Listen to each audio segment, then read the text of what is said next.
All right, welcome to Cultural Needs and Community Resources. Now, uh, just over the past year, I've really changed my perspective on what exactly I mean or am thinking about when I'm talking about cultural needs and community resources, especially when it comes to children. And the reason is because I think this quote illustrates its importance. But the greatest and most important resource you will have in your classroom is sitting right in front of you, waiting, hoping, and wishing that they can be a contribution. There is no better advocate for the culture of your school, the culture of your community, the resources available at your school, than the students that are sitting in front of you.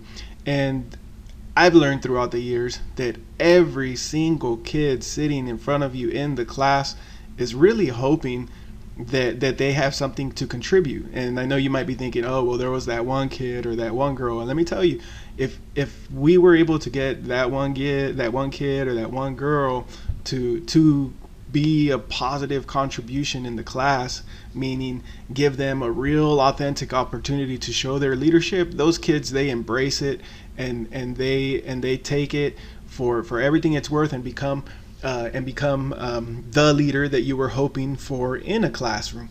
So what I'm advocating for when I'm saying this here is I'm advocating for all the kids in our classroom, whether you think they were tough or not tough, or whether they listened or whether they didn't listen. I'm here to tell you that I've seen every single scenario, and all the little kids just they want to know that they can contribute. And not only that, I mean, think of even as a college student or as a high school student, you're wondering about the future, and you're wondering, what am I good at? And every single one of these little guys that's going to be in your classroom is thinking the same thing. What am I good at? Do I have a talent? Is there something that I can share and something I can contribute?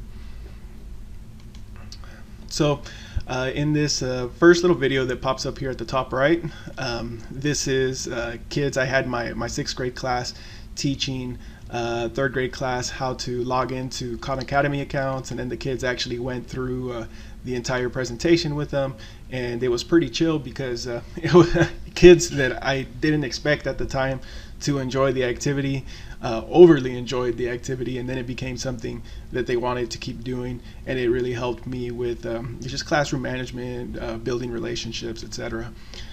In my class this past year, so this first one on the top right was a few years ago. In my class this past year, I did a lot of peer tutoring where kids would go into the back of the class, and I had these whiteboards, and then they would have their own peer tutor that would teach them some of the content area as an intervention. So when they were getting stuck with something, they were able to rely on their friends, and then after their friend taught them, it was their job to teach the next kid that was going to go to the back.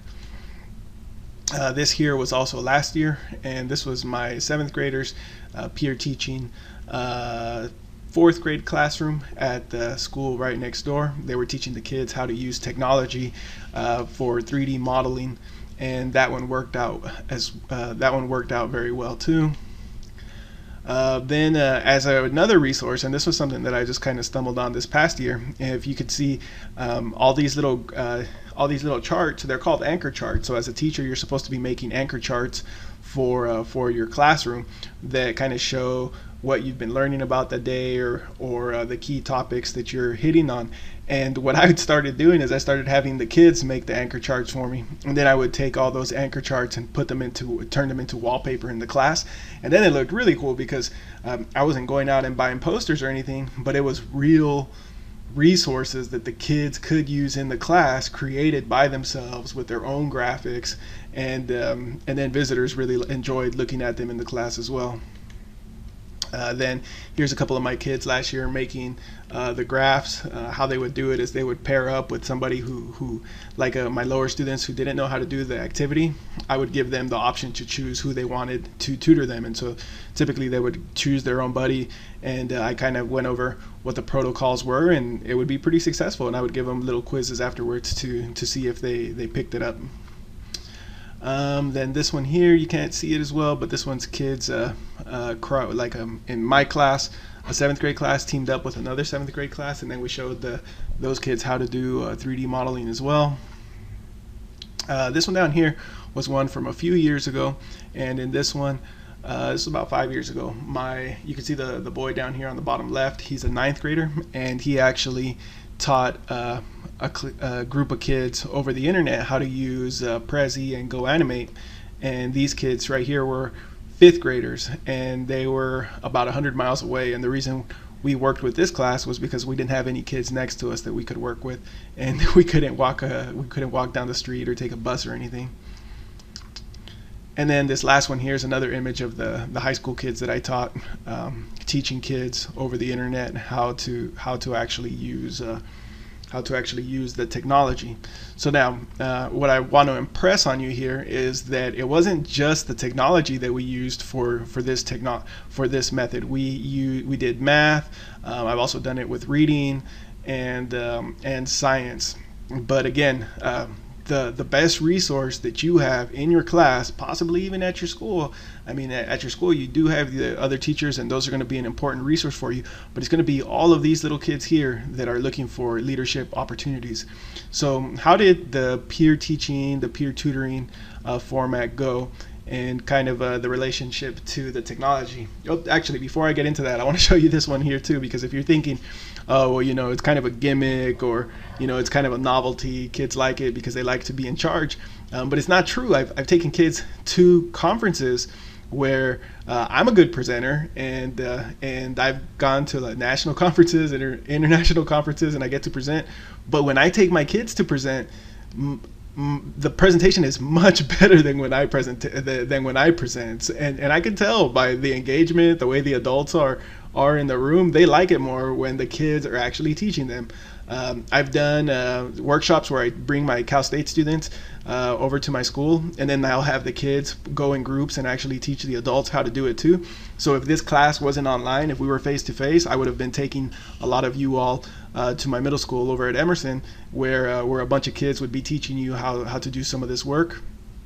And then I'm also bringing kids from my school, Emerson, into Cal State to teach. And when I taught this class, it was funny. I mean, I wasn't offended. It's what I'd hoped, but everybody universally agreed that when the kids taught the class, it was really cool, and it was a lot funner, and they'd hope that the kids would be coming more often. But again, don't be scared of the power that you have in front of you, and that power being that collective of kids, because the reality is I think I'm a good teacher, but when I can organize those kids towards the end of actually doing that heavy lifting, that work, I mean, they're way better than me, and that's not a bad thing. That's a good thing, and a good thing that we can use to improve the dynamics in our classroom, to improve the cultural capital of the kids, and ultimately to better our community. Now, usually what I would do is if I usually work with the tougher kids, so I'll pick out like the toughest kid immediately, and like first, second day of school, and then bring them in after school. And I'll teach, so this will be my toughest kid here, and I'll teach my toughest kid how to do some type of cool technology that other kids aren't gonna know yet, or they most likely won't know. So then that next day in class, when I see that there's downtime, I'll ask that kid to go and partner with one student and show that student how to do the technology. And then when that person's done, that he's excited or she's excited because she just taught somebody how to do something that they didn't know how to do, I'll have them go teach another person, and then I'll have them go teach another and another.